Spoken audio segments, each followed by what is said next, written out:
একের পর এক কথার বোমা ফাটাচ্ছেন মার্কিন president Donald Trump.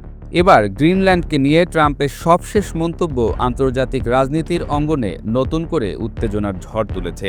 We are going to do something on Greenland, whether they like it or not.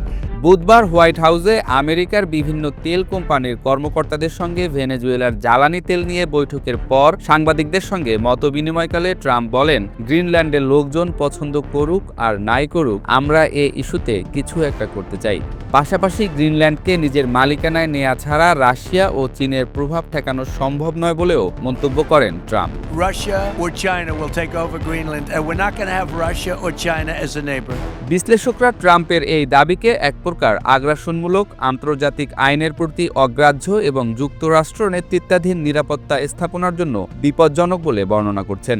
বিশেষত যুক্তরাষ্ট্র কোনো আন্তর্জাতিক মিত্রের স্বার্থ অগ্রাহ্য করে একটি স্বায়ত্তশাসিত ভূখণ্ডকে দখল করার প্রচেষ্টায় নেমে পড়লে তা শুধু কূটনৈতিক সম্পর্ককে